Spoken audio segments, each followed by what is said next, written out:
ગુજરાત કોંગ્રેસના કકળાટના પડઘા હવે દિલ્હી હાઈકમાન્ડમાં પડ્યા છે। ગુજરાત પ્રદેશ કોંગ્રેસના નેતાઓ અને પ્રભારીની દિલ્હીમાં હાઈકમાન્ડ સાથે બેઠક યોજાઈ રહી છે।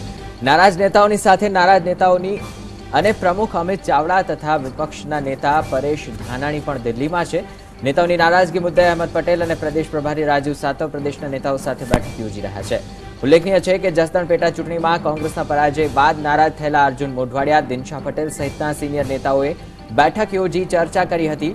તેમણે સિનિયર નેતાઓની પક્ષમાં અવગણનાનો મુદ્દો છેડ્યો હતો અને નારાજગી વ્યક્ત કરી હતી। તેમની નારાજગીના પડઘા છેક દિલ્હી સુધી પહોંચતા નેતાઓને દિલ્હી તેડાવ્યા છે। આજ મામલે સંવાદદાતા કિશન કાંટિલિયા જોડાયા છે વિગતો આપવા માટે।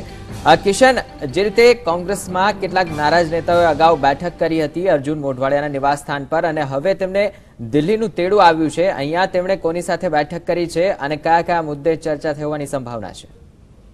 9 વાગ્યે પ્રદેશ પ્રભારી રાજીવ સાતવના નિવાસસ્થાન પર બેઠક મળશે, જેમાં ગુજરાત કોંગ્રેસના દિગ્ગજ નેતા અને સોનિયા ગાંધીના પૂર્વ જે સચિવ તેમજ અત્યારે કોંગ્રેસના મુખ્ય ખજાનચી અહેમદ પટેલ આ બેઠકમાં મુખ્ય આગેવાન તરીકે ઉપસ્થિત રહેશે।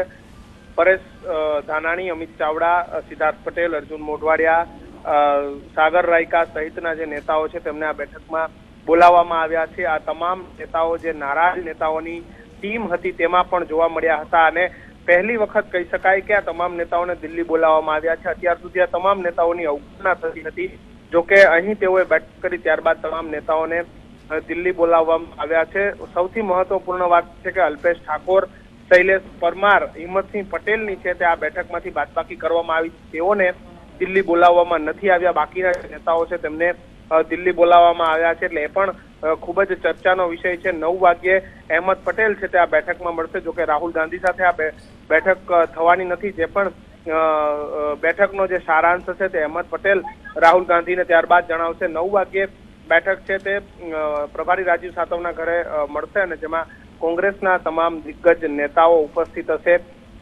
તમામ નેતાઓ જે પ્રદેશ કોંગ્રેસની જે હાલની ટીમ છે તેનાથી નારાજ હતા તે તમામ નેતાઓના બેઠકમાં બોલાવવામાં આવ્યા છે। ત્યારે આ બેઠક બાદ કોંગ્રેસમાં બધું યથાવત રહે છે કે પછી ખૂબ મોટા ભૂકંપની શક્યતા છે તે કોંગ્રેસમાં આવે છે તે જોવું રહ્યું, કારણ કે અર્જુન મોઢવાડિયા, સિદ્ધાર્થ પટેલ અગાઉ પણ અનેક વખત પોતાનો વિરોધ નોંધાવી ચૂક્યા છે। ત્યારે તેમને પક્ષ સાંત્વના આપવામાં, તેમનો જે રોષ છે તેને ઠારવામાં કેટલો આગળ રહે છે તે જોવું રહ્યું। નહીં તો આવનારા સમયમાં આ તમામ નેતાઓની નારાજગી છે તે કોંગ્રેસ માટે લોકસભામાં નડતરરૂપ સાબિત થાય તેવી શક્યતાઓ છે। જી, ધન્યવાદ કિશન, અમારી સાથે જોડાઈ વિગતો આપવા બદલ।